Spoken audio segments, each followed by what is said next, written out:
O nosso estudo, ele terá a colaboração dos amigos e facilitadores Fabiano Capanema e Shirley Milagre.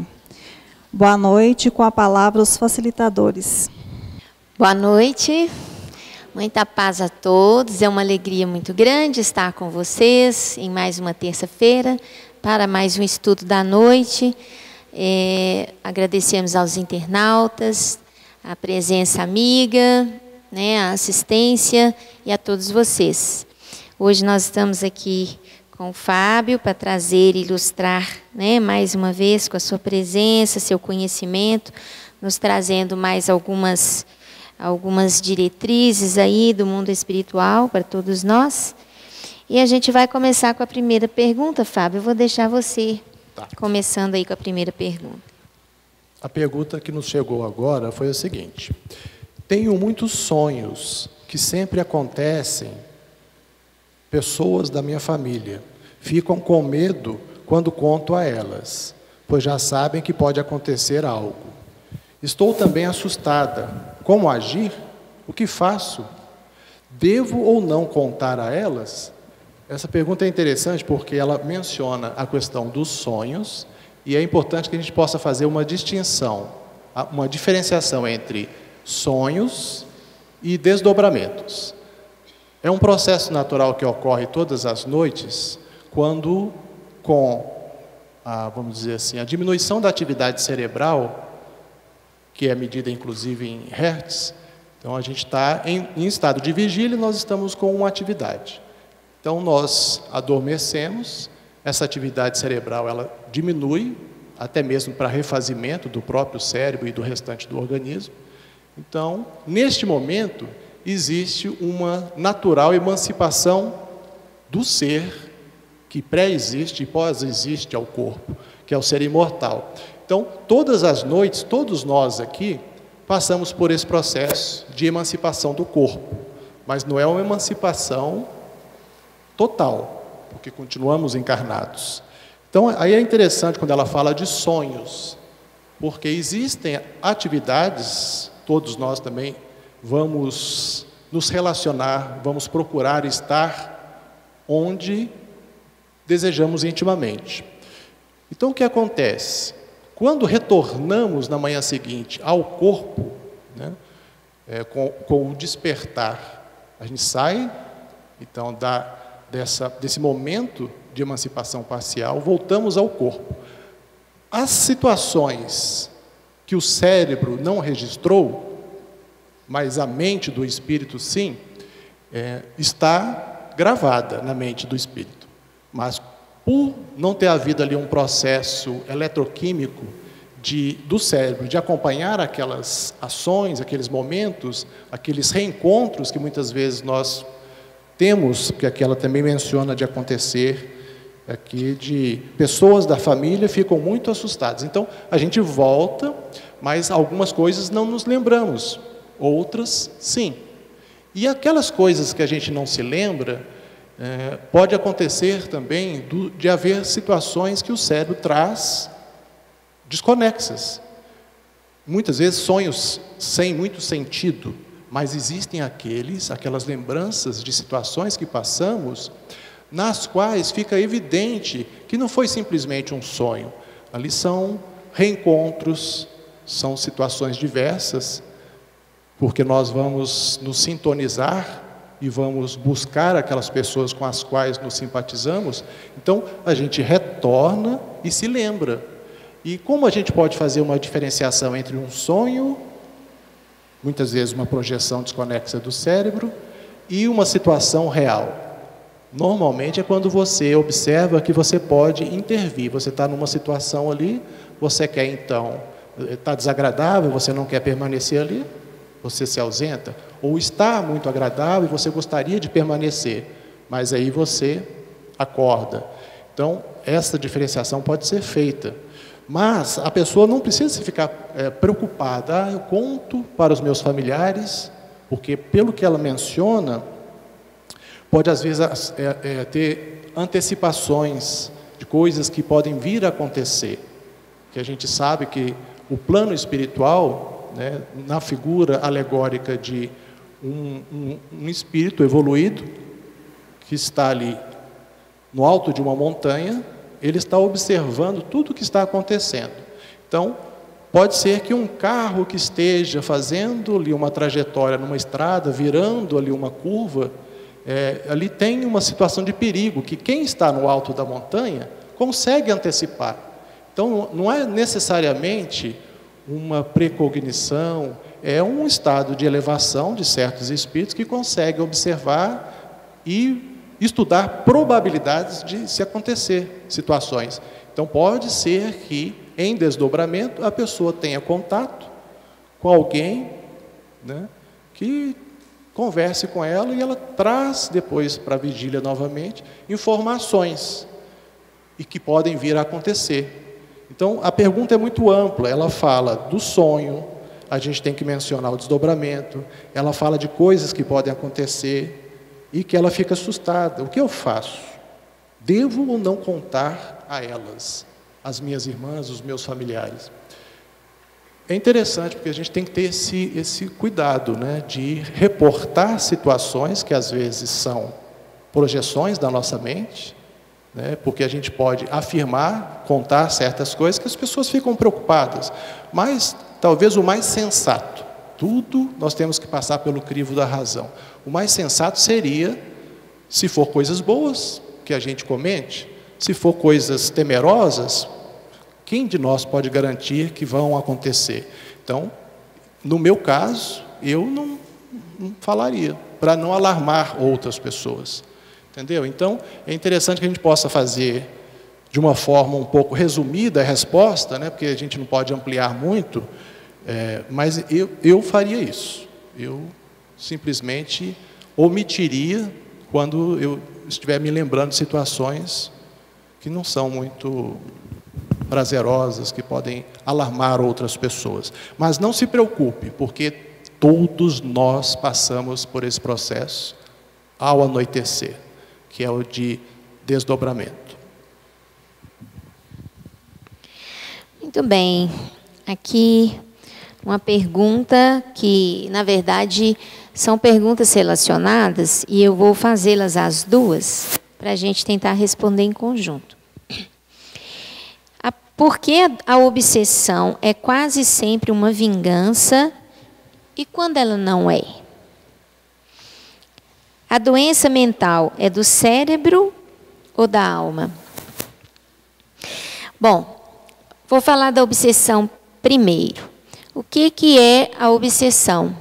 A obsessão é quando você tem a interferência de uma mente em outra mente de maneira compulsiva e muitas vezes a revelia daquele que está recebendo esta influenciação, tá certo?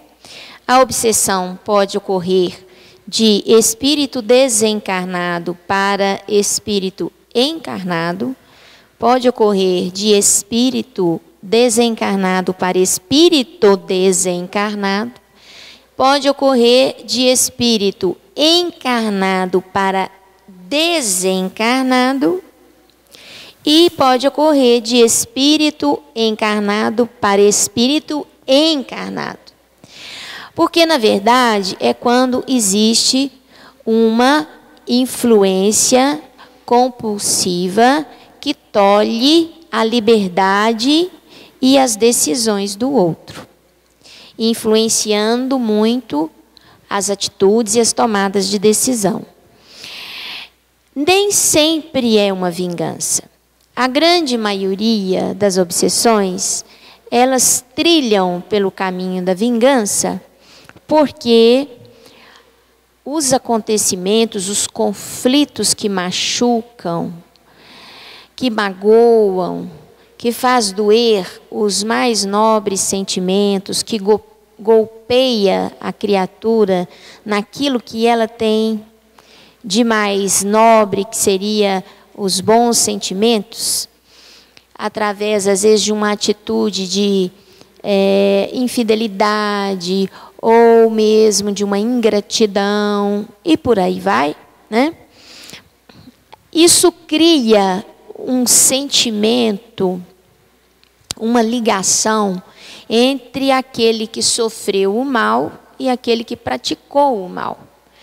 Cria-se um laço. E esse laço, ele só vai ser rompido se uma das partes exercer o perdão. Muitas vezes os dois podem chegar a essa condição do perdão de ambas as partes. Porque aquele que pratica o mal, ele vai ter que se perdoar. E aquele que sofre o mal tem que perdoar o outro, não é? Então o perdão tem que existir nas duas mentes, tá certo? Então isso é uma situação que cria-se muitas vezes um laço com o desejo de devolver ao outro aquele mal que ele recebeu, que a gente dá o nome de vingança, né? Mas existem outras situações de obsessão, quando eu, por exemplo, estou alimentando uma paixão, compartilho um hábito ou um sentimento com uma criatura que me inspira uma paixão muito grande, um fluxo de pensamento contínuo em direção a ela. Isso também é obsessão. Então, eu posso obsediar uma pessoa que eu aparentemente acho que amo. Tá certo?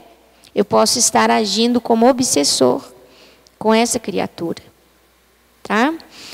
E tem os obsessores que são os companheiros. Os companheiros da nossa vida. Os companheiros dos hábitos nocivos. Os companheiros que também gostam daquilo que a gente gosta.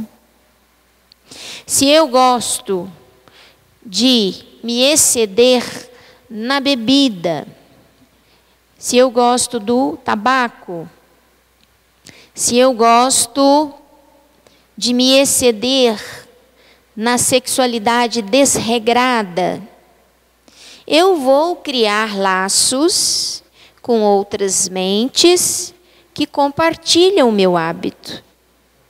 Então, nós vamos ser companheiros. É uma obsessão por companhia. Então, não é só por vingança, né? E a doença mental, ela muitas vezes vem da obsessão. Por isso que eu coloquei a doença mental junto com a obsessão. A obsessão, ela pode se tornar um problema tão grave que acaba levando a criatura a uma doença mental. Portanto, a doença mental, ela tem duas facetas. A doença mental, ela pode iniciar-se no psiquismo, iniciar-se na espiritualidade e alcançar a matéria, alcançar o nosso cérebro. E ela pode também vir de alterações genéticas que nós trazemos no nosso genoma, que constrói um cérebro defeituoso. Só que essas alterações genéticas estão relacionadas, muitas vezes, à ligação do espírito àquele genoma. E quando ele faz a ligação, ele imprime nesse genoma todo o estímulo aos genes que serão necessários para ele expurgar todo o seu desequilíbrio que ele construiu ao longo de várias etapas reencarnatórias, muitas vezes através de hábitos, muitas vezes através de pensamentos compulsivos e muitas vezes através de atitudes. Nós deterioramos o nosso psiquismo e para eliminarmos essa deterioração, muitas vezes nós temos que expurgá-la através da matéria. E é através, muitas vezes, das doenças genéticas, congênitas, né? Doenças que têm relação com a hereditariedade, que a oportunidade da hereditariedade surge como medida aliviadora dos nossos problemas purgatoriais, que nós precisamos eliminar. Mas depois, o Fábio vai trazer isso com mais clareza para a gente, né? Na palestra que ele vai fazer hoje para nós. Mais uma pergunta. Muitas vezes, na minha casa, eu noto a presença de alguém, ou vejo alguém passando, mas não acontece sempre. E nem porque eu quero mais. E nem porque eu quero mais. Sei que é um espírito. Por que isso acontece? O que acontece? É interessante nós fazermos uma distinção, né, do que seria a mediunidade, das percepções extrasensoriais. A vidência, por exemplo, ela é uma percepção extrasensorial, não necessariamente mediunidade. Porque a própria palavra mediunidade, a qualidade de quem é médium, traz para a gente a reflexão de que há necessidade de se intermediar, né? Então, você intermedia uma comunicação. Agora, a percepção extrasensorial, ela, quando a pessoa menciona aqui, que ela tem visto espíritos na casa dela. Então, essa percepção, que é algo a nível de perispírito e corpo físico.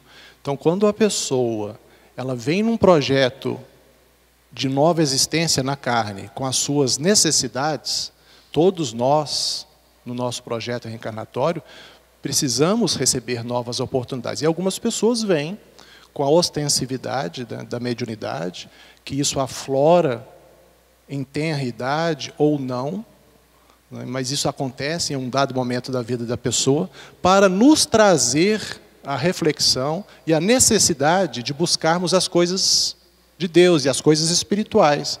Porque se a gente vem para cá, mantém uma postura materialista, uma visão de mundo, onde estamos míopes de acordo com as coisas espirituais, então, às vezes, vem essa mediunidade como uma forma da pessoa estar se direcionando para as coisas de Deus. Então, é interessante que ela pergunta, por que isso acontece? Nada acontece sem uma razão.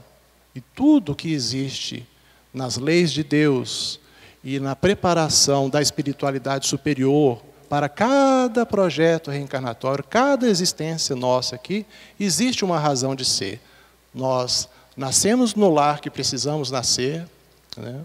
Nós elegemos para nós mesmos quem serão as pessoas que estarão conosco ao longo da nossa vida, elegemos qual a profissão, as situações da vida, porque não existe uma fatalidade, não existe um destino pré-determinado, existe sim o livre-arbítrio, que a todo momento tomamos decisões de que fazer nas nossas vidas. Mas essas fases mais importantes, nascer no Brasil, nascer em determinada família, ter essa predisposição orgânica para a mediunidade ou para essas percepções extrasensoriais, que são trabalhadas, elaboradas pela espiritualidade a nível de perispírito, e isso depende das nossas necessidades como reencarnantes. Então, se a pessoa tem essa condição, certamente ela não precisa se alarmar, porque é uma oportunidade, né? Se ela está aqui hoje fazendo a pergunta, provavelmente porque ela sentiu necessidade de buscar explicação sobre essas coisas que acontecem com ela. E é justamente nesse sentido que Deus está atuando nas nossas vidas, nos chamando a todo momento para buscarmos as coisas, o entendimento da nossa realidade de seres imortais. Que a vida aqui, ela tem que ser vivida de forma abundante nas coisas do bem, né? E que a gente tem que ter esse olhar, não um olhar buscando só a compreensão e a coragem para enfrentar as vicissitudes da vida. Não. O nosso olhar tem que ser para buscarmos um enriquecimento, a autotransformação, a autoiluminação pessoal, com essa visão de que a vida aqui não se resume só às questões materiais. A gente tem que buscar, sim, essas questões espirituais e fazer por onde merecermos a bênção que recebemos. Se você está tendo aí, então, essa condição de enxergar, que aproveite. Aproveite até para... que não haja da nossa parte, pode ser fácil falar isso, mas que não haja da nossa parte o medo exacerbado, que haja a compreensão de um processo natural que está ocorrendo e que a pessoa pode, de alguma forma, auxiliar. Seja esse espírito, esses espíritos que ela está vendo, de alguma forma, ou participando conosco de trabalhos na área da assistência, sempre buscando fazer o bem. Porque os dons que recebemos de Deus é para aplicarmos no bem. Que ela possa, então, aproveitar essa oportunidade, estudando a doutrina espírita, que vai trazer muitas respostas de por que ela tem essa percepção extrasensorial e, acima de tudo, todo esse conhecimento que a doutrina nos traz, ele se resume numa palavra, que é a palavra amor. É uma lei de amor universal, que une e traz equilíbrio para todas as criaturas e todas as coisas que existem no universo. Então, que a gente possa se aproveitar dos dons que recebemos, entendendo serem bênçãos para que a gente possa colaborar na seara do Cristo. Chegou-nos aqui uma pergunta. Eu peço perdão, não sei se eu vou conseguir responder. Talvez porque eu não tenha conseguido entender muito bem, Fábio, se você me ajudar aí, Fabiano. Antes de acontecer as coisas, eu sofria muito. Por quê? Essa que é a pergunta. Ficou um pouco no ar, né? Para a gente entender. Bom, se eu ver se eu conseguir captar, né, qual que é a essência da pergunta. Eu entendi, não sei se é dessa forma, que é como se a pessoa adivinhasse, tivesse uma premonição de que algo fosse acontecer e ficava sofrendo muito por essa impressão. Se eu estiver errado, quem fez a pergunta pode pegar o papelzinho e refazer para me corrigir, né? A impressão que eu tive é essa. Bom, olha, todos nós, muitas vezes, nós temos a impressão de fatos que vão ocorrer. Essa impressão de fatos que vão ocorrer, elas podem se dever à nossa percepção psíquica de inteligência, né? Quando a gente monta um quebra-cabeça, você começa a perceber a imagem que vai surgir ali. Então, muitas vezes, a nossa inteligência, o nosso bom senso, começa a nos dizer: essa situação vai caminhar para isso, essa situação vai caminhar para aquilo, eu vou receber uma surpresa vinda dessa pessoa, porque eu estou percebendo psiquicamente, elaborando aquilo, entendendo aquela situação, vivenciando, e então tendo a impressão que vai ter um desfecho, né? Mas também nós podemos ter essa impressão por causa da intuição que nós recebemos, né? Às vezes nós somos intuídos, pode ser pelo nosso anjo de guarda, a respeito de algum cuidado que a gente tem que ter com alguma palavra, com alguma atitude, com alguma decisão que nós estamos tomando. Às vezes é uma intuição que vem de um obsessor, né?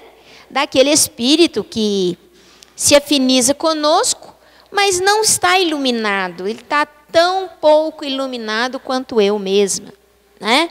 E muitas vezes tem conclusões erradas e pensa de maneira muito semelhante à minha e às vezes me fortalece nos meus enganos, né? E eu fico com aquela, sofrendo com aquilo que nem aconteceu, tá certo?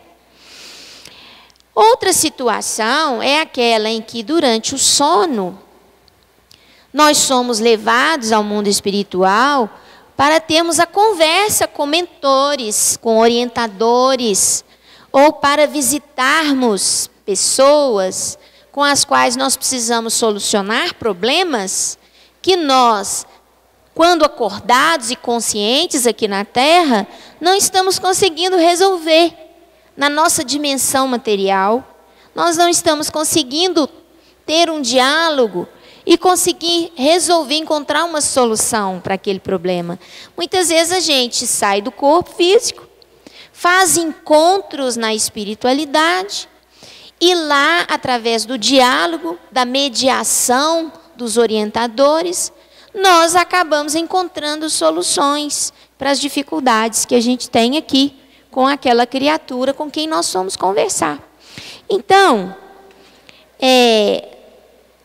esse sofrer muito, nós temos que analisar o sofrimento. O sofrimento porque eu não estou acreditando na presença de Deus na minha vida? Eu não estou crendo na providência divina? Eu estou sofrendo por falta de fé? Ou eu estou sofrendo porque me sinto responsável e a consciência culposa está me cobrando? Não é? Então, nós precisamos trabalhar aqui, muito antes da intuição e da sensação de que coisas vão acontecer, qual é a minha postura diante das coisas, né?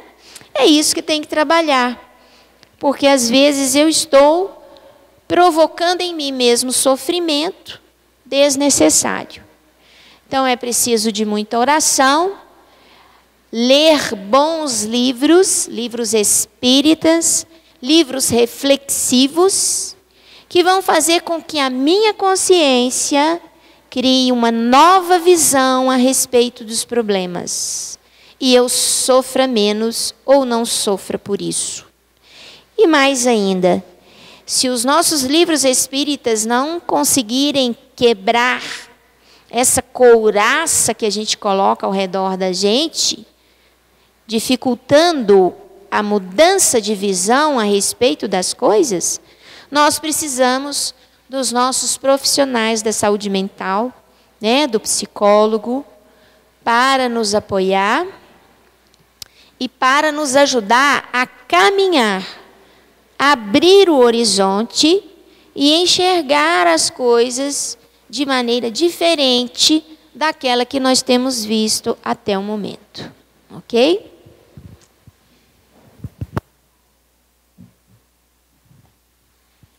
Outra pergunta. Boa noite. Qual o papel, diferença, influências do anjo da guarda, mentores e amigos espirituais na vida de cada um de nós? Quando ela fala aqui influência, é interessante porque nós, a todo momento, estamos influenciando e estamos sendo influenciados. A Shirley, agora há pouco, falou sobre a intuição com muita propriedade.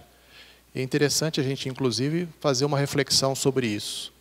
Nós temos conosco, né, os nossos desejos mais íntimos, a nossa imaginação, os nossos pensamentos, a nossa vontade diante dos desafios e das situações da vida.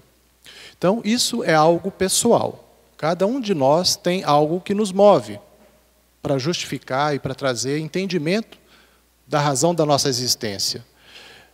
Acontece que essas influências, como nós estamos aqui interagindo, duas humanidades, é uma humanidade só, terrestre, mas nós temos aqueles que estão no momento encarnados, somos nós, e temos aqueles outros irmãos que estão conosco aqui também nesse momento, que estão desencarnados. Pessoas que estavam agora há pouco encarnadas, desencarnaram e estão aqui compondo a humanidade terrestre. Então, nós nos influenciamos a todo momento através do pensamento.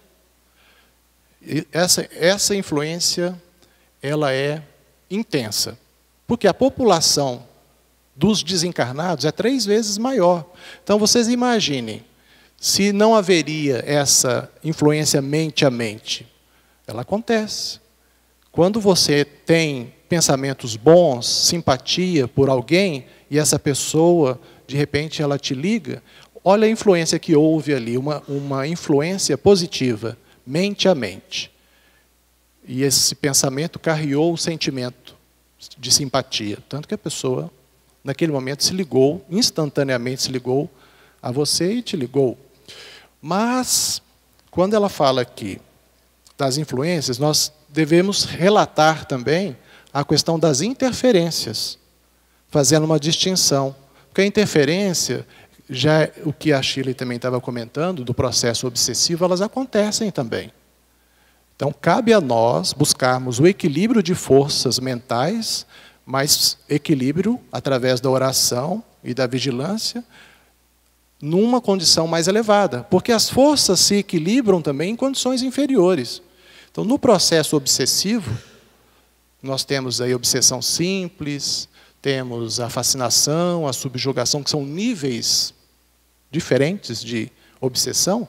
Nós temos que estar sempre buscando elevar os nossos pensamentos a Deus, buscando fazer o bem. Se sentirmos alguma vontade de fazer algo que não é corriqueiro, não é da nossa índole, que a gente possa, naquele momento, intervir, orar e redirecionar pensamentos e ações, porque ou é coisa íntima, que aí vem a questão da intuição, né, de dentro para fora, ou é uma interferência de fora para dentro. É muito sutil, porque a obsessão, normalmente, ela vem de forma a fazer um ataque de flanco. Os homens aí que estão mais familiarizados com as questões de estratégia de guerra, ataque pelos flancos.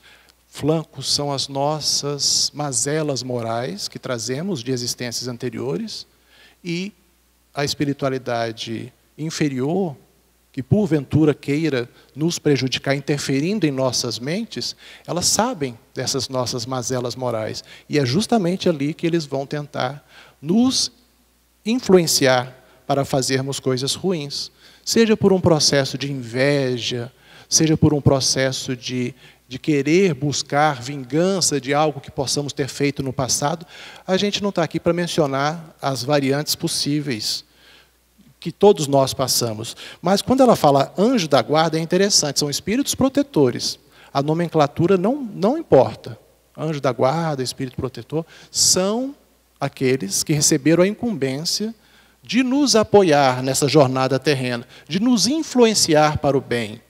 Toda vez que percebem, todos nós, pode ser um Pedrinho matador, que está preso, isolado, porque se ele ficar numa cela junto com outra pessoa, ele volta a matar, mesmo o Pedrinho matador recebe, por parte de Deus, esse apoio espiritual. Quando chegar o momento dele reconhecer os próprios erros e pedir apoio a Deus, ele vai receber. Então, todos nós temos designado para nos tutelar um espírito protetor, um anjo da guarda, esses mentores e amigos espirituais, na vida de cada um de nós. Bom, tem mais uma pergunta aqui, aí eu vou responder a duas, porque elas também estão um pouquinho relacionadas. Eu, muitas vezes, quando ia dormir, tive a chamada paralisia do sono. O corpo dormia e eu tinha consciência. Por que isso ocorre?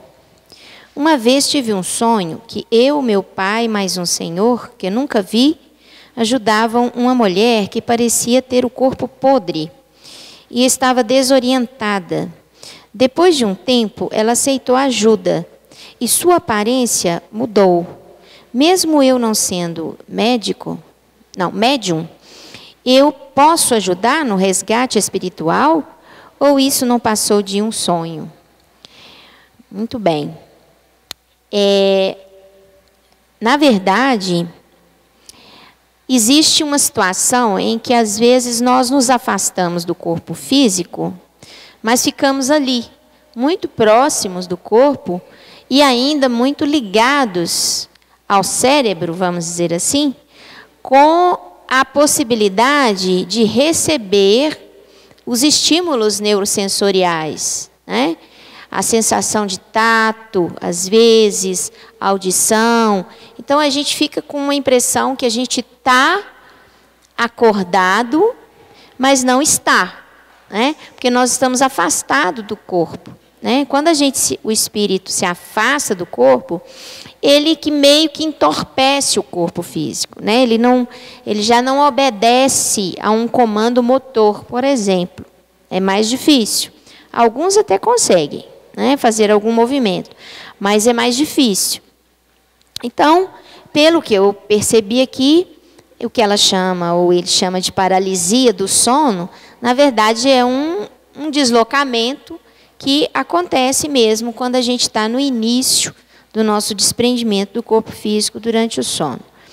Agora, o sonho que você teve com seu pai, um senhor ajudando uma criatura, é perfeitamente possível que tenha ocorrido de fato e que não tenha sido simplesmente um simbolismo do seu inconsciente, que é uma das maneiras, das situações de sonhos que a gente tem na vida, né?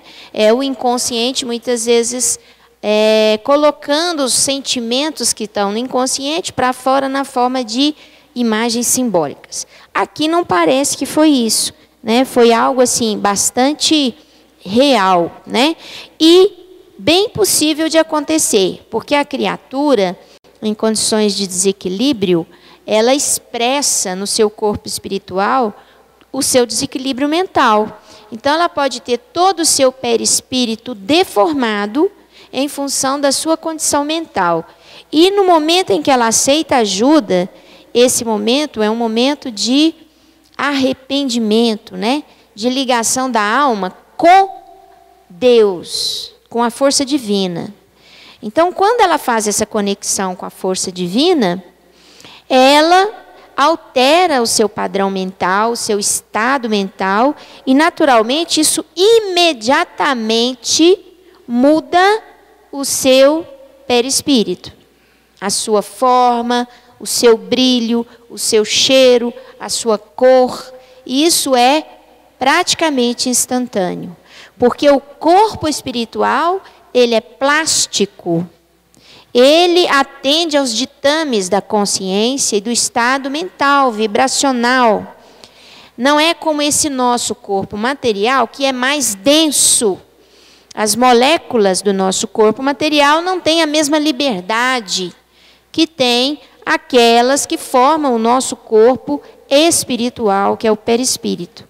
Então, é perfeitamente possível esse fato ter acontecido. E por último, quando ela fala, será que eu mesmo não sendo médium, eu posso ajudar no resgate espiritual? Não precisa de mediunidade para amar, não é? O amor, ele está em qualquer parte, né? E toda criatura é capaz de amar. E o amor é que remove montanhas, não é mediunidade que remove montanhas, é amor, né? Então, quando nós nos dispomos a fazer o bem, nós somos úteis em qualquer parte que nós estivermos. Basta que nós tenhamos o desejo sincero de sermos úteis à divina providência. Para todo trabalhador desejoso de operar, sempre tem uma tarefa. Não existe tarefa mais ou menos importante. Para todo trabalhador do Cristo que quiser operar, sempre existe uma tarefa. E não é só no mundo material, no mundo espiritual também. E é por isso, para finalizar, que quando eles perguntam assim, os espíritos que se encontram no plano espiritual veem como os demais encarnados, se utilizam da matéria, assim sendo, porque eles aceitam quando numa sessão mediúnica há a sugestão de tomarem um copo d'água ou um remédio. Se estão vendo, por exemplo, que não há nenhum copo nas mãos do médium ou algum medicamento, por que isso ocorre? Ou seja, o espírito desencarnado, dependendo do seu estado mental, ele vai sentir necessidade de se alimentar, de dormir, de ter uma rotina, de ter um lar, de descansar também, de se alegrar, de ter os momentos de passear com os amigos, os encontros com os amigos, contar as velhas histórias. Então, alguns espíritos, eles têm a necessidade de substâncias semimateriais, vamos dizer assim, né? Substâncias que simulam no mundo espiritual alimento, água, né? São fluidos, né? Que são mais densos e que eles são direcionados àquelas criaturas, tendo propriedades que vão gerar naquelas criaturas uma situação de equilíbrio vibracional, energético, para que elas se recuperem do estado em que se encontram, né? Para melhorar a sua condição do perispírito. Dá tempo para responder mais uma? Tá? Nascem novos espíritos? Algum espírito pode deixar de existir? Interessante. Nascem novos espíritos a todo dia. Lembremos o processo de criação do Pai, que nunca deixa de obrar. A todo momento saem das mãos dele espíritos, né, que volverão algum dia quando atingirem a condição de perfeição relativa a que a criatura pode atingir. Mas esse nascer novos espíritos, porque tem um processo. A união dos princípios espiritual e princípio material, o princípio inteligente, se aliando ao princípio material, dá origem ao fluido cósmico universal. E então, nós vamos encontrar nos vários reinos que existem, reino mineral, vegetal, animal, até chegar no reino hominal, quando chega no reino hominal, surge o principal atributo do ser humano, que é o livre-arbítrio. Mas até então, ele foi guiado pelo determinismo divino. Então, nós temos muito pouco tempo para explicar isso. Mas é interessante que a trajetória do princípio inteligente, do momento da sua criação, por Deus, até chegar no reino nominal, aí se tornando, então, um espírito com livre-arbítrio e senso moral, desenvolvendo a sua capacidade racional. Então, Deus não deixa nunca de criar, mas tem esse processo, está vendo? Deus não cria o espírito, Ele cria a todo momento o princípio inteligente que vai estagiando de acordo com o seu determinismo até chegar na condição de espírito. Algum espírito pode deixar de existir? Não, somos imortais. Somos imortais e a partir do momento da nossa criação passamos a ser também eternos. Eterno só Deus. O espírito é imortal. Porque Deus não teve princípio nem terá fim. Nós temos o nosso momento de criação. Então, nunca deixaremos de existir. Temos toda a eternidade para buscar a nossa ascensão espiritual. Mas para isso precisamos de conhecer a nossa realidade, que é essa realidade do ser que vai pós-existir a atual existência, mas que também pré-existiu, nessa jornada que é multimilenar, a jornada de ascensão, como o próprio Cristo fez. O nosso irmão maior, governador espiritual do planeta Terra, passou por todos esses estágios, hoje se tornando um espírito puro. E ele mesmo nos diz, podereis fazer tudo o que eu faço e muito mais, porque ele sabe que cada um de nós, nessa nossa trajetória, vamos algum dia atingir a condição de espíritos também puros, mediante o esforço, não necessitando nos preocuparmos com o tempo, Porque o tempo diante da condição espiritual, ele é irrelevante. É importante o esforço e a vontade ativa de buscarmos a todo momento, acelerarmos o processo de ascensão espiritual. Bom, gente, já encerramos, né, o nosso tempo. Nós gostaríamos de agradecer a vocês a atenção, a troca, a colaboração, as perguntas, e aquilo que não tenha ficado claro, vamos estudar juntos. Não é isso, Fabiano? E agradecemos aos internautas também a participação conosco. E, se Deus quiser, na terça-feira que vem estaremos aí novamente.